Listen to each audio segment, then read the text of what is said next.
In this video, I'll be discussing the Ark of the Covenant and its connection to manna, or what some refer to as monoatomic elements. In this video, I'll be covering monoatomic gold, the Ark of the Covenant, some of the sciences and uses and history behind it in regards to the Knights Templar, biblical references, and some Judaic references, as well as the embodiment of the Ark and its metaphor to the human body.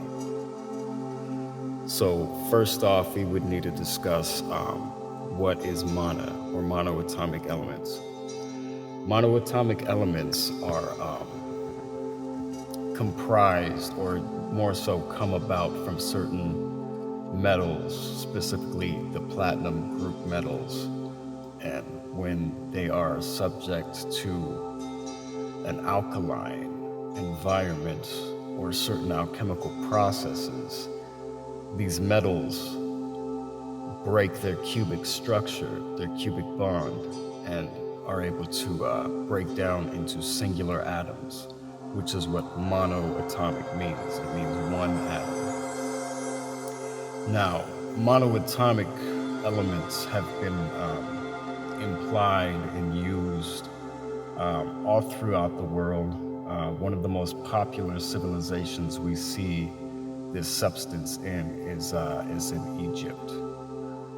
They were able to bring about monoatomic elements in the use of the pyramids with sound, standing waves, and such. We see it in Fulcanelli's book, The Mystery of the Cathedrals, where he mentions a mysterious white powder that would just form miraculously in the corners of cathedrals.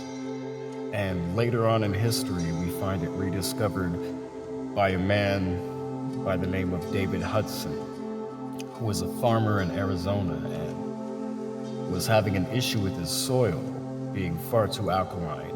And when he dug down, he found that there was this white powder down below the soil. So he takes this powder into a lab, and when they were doing testing on it, they found some miraculous results and findings. They found that, one, it would be detected as different elements each time they measured it.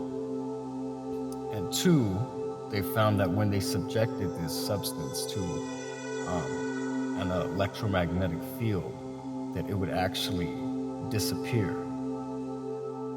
Now, the focal point with monoatomic elements is mainly monoatomic gold, as far as potency. Gold is repelled by a magnetic field. And around the Earth, we of course have this toroidal shape of a magnetic field, meaning that gold, in a sense, is always trying to escape this magnetic field. So it's always in a somewhat of a state of suspended levitation to some degree. Not that it's always floating completely off of something, but it's being compelled to lift, which is a metaphor, you could say, for the idea of ascension, or raising the light body or the spirit body. Now, this substance can be ingested. Of course, you cannot ingest metallic gold, but you can ingest colloidal gold, which is nanoparticles of gold. And when those are broken down even more, you get monoatomic gold, and that too can be ingested for the sake of various different health benefits. And if you're into the spiritual side of things, you can ride with the philosophy that this substance actually feeds your light body, it builds your light body. So that's a brief rundown on monoatomics. There's so much more science to it as far as when you ingest it, what it can do. It can create quantum entanglement among two different things. It can create or make a space that is facilitating levitation. And it can be used for general health benefits, such as, better sleep, disinflammatory effects, and so on. It can also enhance the dreamscape, and for some, it can facilitate astral travel. So now, with that being said, let's get into the Ark of the Covenant. Now, the Ark of the Covenant is the most commonly or famously talked about Ark box. In the Bible, we're told that Moses got the instructions from God to build this box, to house God inside of this box. Now, inside of this box was housed the 10 Commandments and a plate of manna. In certain Judaic schools of thought, the Ark of the Covenant was a box that was ideally placed at the center of Solomon's temple in the Holy of Holies. And if we go to the Great Pyramid, we can see the coffer in the King's Chamber matching the measurements of the Ark box. So it was, placed there too. And when this box is placed in a geomantic structure or a Masonic structure that is already facilitating and harnessing this kind of energy, it can enhance and act as an antenna or a signal for the Earth grid. One thing that we can for certain label as a functional device that the Arc box is a wavelength capacitor. Now, I'll get into that more when I get into the measurements here in a second. So the Ark of the Covenant was made of gold and acacia wood. Now, acacia wood is a very interesting kind of wood. First, you might, make the connection between the word acacia and Acacia, as in the Akashic, the ether, the space, the unseen element of this existence that is storing all information, perhaps the Akashic records. Now, acacia wood is very rich in the substance DMT, dimethyltryptamine, which you may know has much to do with production in the body, specifically in the lungs and the pineal gland. And it does have what in modern times we refer to as psychedelic effects, right? It is a portal or a bridge through what we would call the duat, if we're referring to ancient Egyptian terms. The chemical structure of DMT actually is very similar to the star system in the duat known as Orion's Belt. So as above, so below, we can see that there is a correspondence through shape or sympathetic resonance with DMT and Orion's Belt. On top of the Ark box, there were 2 cherubims, which is a section or a form of an angel. And these angels had their wings curved to arc or arch to create an electrical arc. Now, gold is a superconductor, so is monoatomic gold. It creates superconduction, which is a conveyance of energy where energy can run through something without any loss of itself. So if you were to run energies through, say, a copper wire, while it's traveling along the copper wire, it's losing some of its energy. But with gold, this does not happen. This actually plays highly into some of the health benefits as far as clear thinking when you ingest monoatomic gold. It's causing your neurological firing to run through in such a way where there's no energetic loss. You make quicker connections, epiphanies, you're more mentally sharp. Below the arc or arches of the angel's wings, there was a little door, like a little latch on the Ark box that could be opened and closed with a grate right there to sift the monoatomic elements through. So between these angel wings would be an electric arc, and that would be a big facilitator in the process of how they would turn cubic gold into monoatomic gold. So it would shower down into the arc box and fall upon the plate that is in it at the center. In medieval times, the Templar order, or the Knights Templar,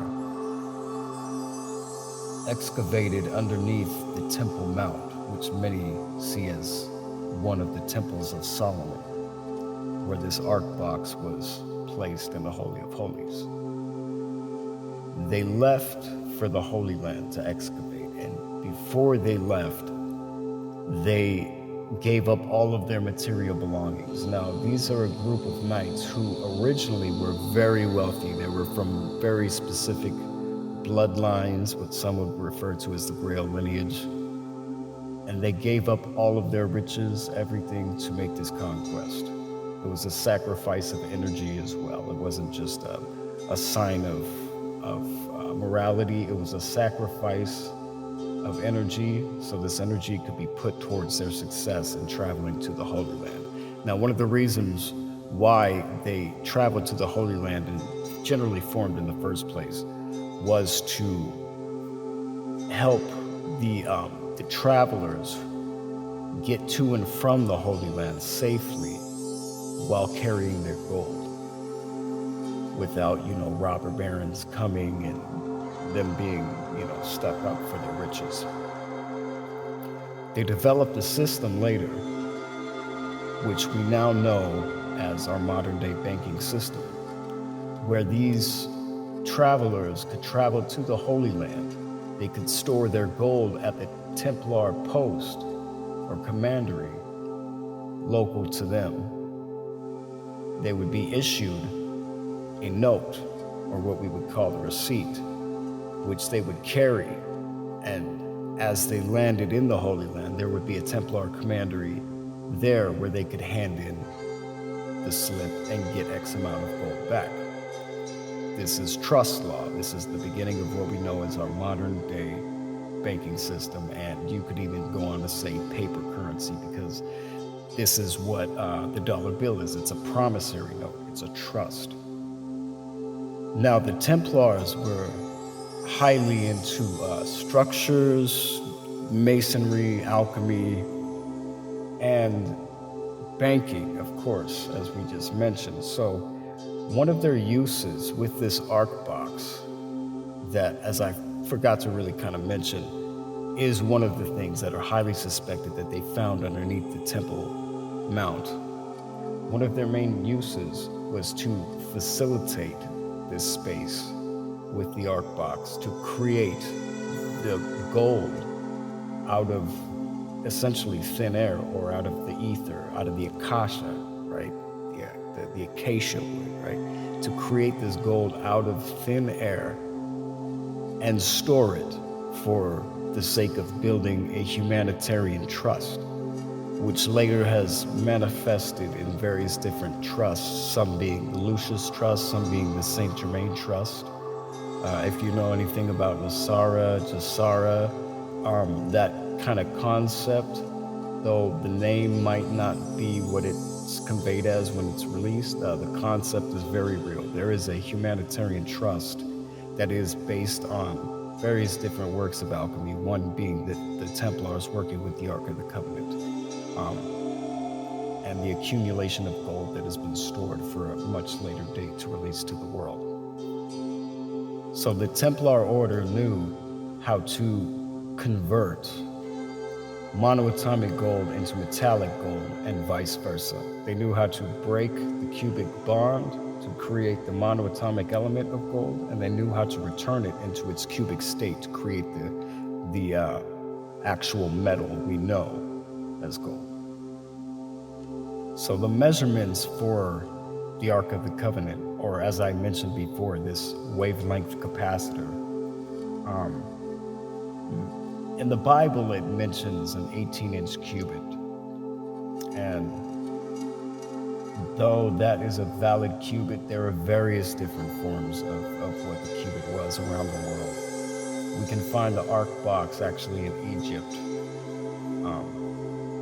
in certain glyphs, and what the Egyptian royal cubit was the measurement of approximately 0.524 meters.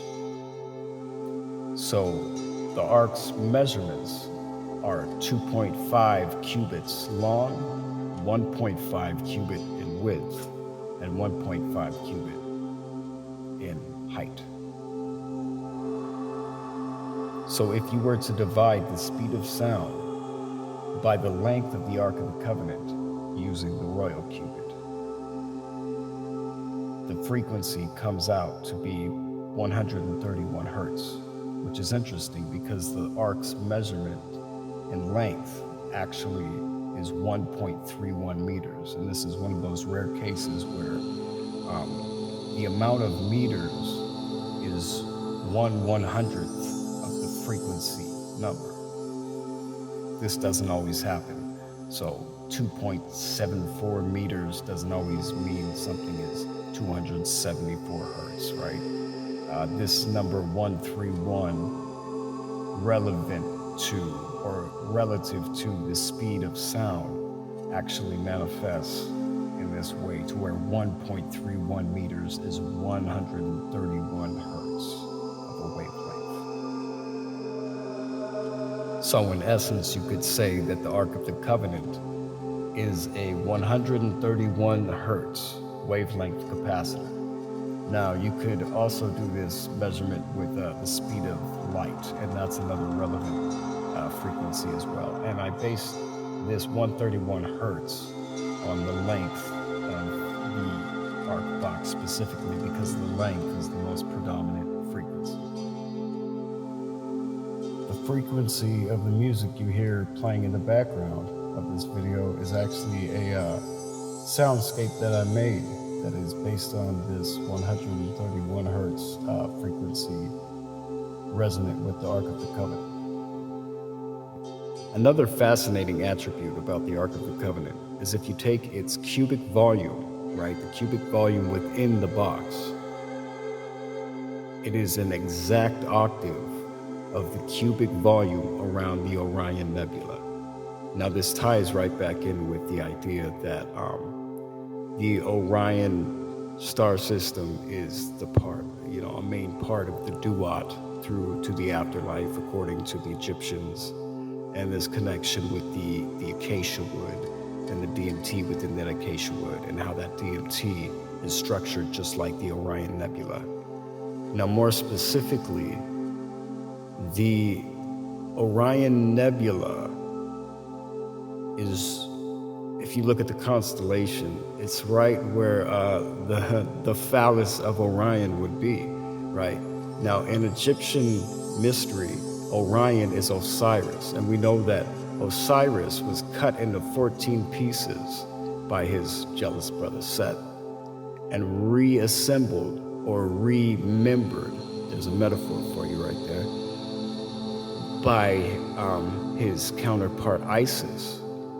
And she had to fashion him a golden phallus to complete the 14th part. So we see the metaphor with the gold and the phallus and the reference to the Orion Nebula being actually at the phallus level of the constellation. And to add a bit more to this, the word Neb in Egypt or Cometian language actually meant gold. And a nebula is a celestial body that can create gold. So this idea of this Ark box creating gold, and within that cubic space, this gold is created, that cubic space being an exact octave of the measurement of the Orion Nebula. Therefore, it's in sympathetic resonance with the Orion Nebula. So you could say that through the vacuum of space, the Ark of the Covenant is precipitating or accumulating the resonance from the Orion Nebula directly to manifest gold. And last but not least, we have the embodiment aspect of the Ark of the Covenant. At the base of the cranium, we have a bone called the sphenoid bone. And the sphenoid bone has a very interesting resemblance to the cherubim arcing their wings on top of the ark. Some relate the left and right hemisphere to the left and right cherubim. If you go down lower into the body, you have the diaphragm, and the diaphragm has this two sides arcing shape as well, right? Which is right above the solar plexus area. Now, the solar plexus in occultism is referenced to the bread, and another name for the manna is the bread, right?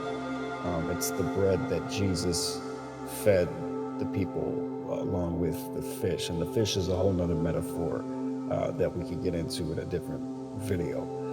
But the house of bread, right? This is what Bethlehem means. This is where Christ, or the golden energy that we know as Christ consciousness, is born. This is where the gold is born. So we have Bethlehem right there at the solar plexus, which also is where, in some schools of thought, we have the supreme atom, the singular atom that, if our body is the whole universe, and all these atoms within it are fractals of, planets, galaxies, this supreme atom at your core solar plex is resemblant of you within the whole universe. It is a correlation, or an anatomical correlation, with your higher self, the gold or the Christed aspect of yourself.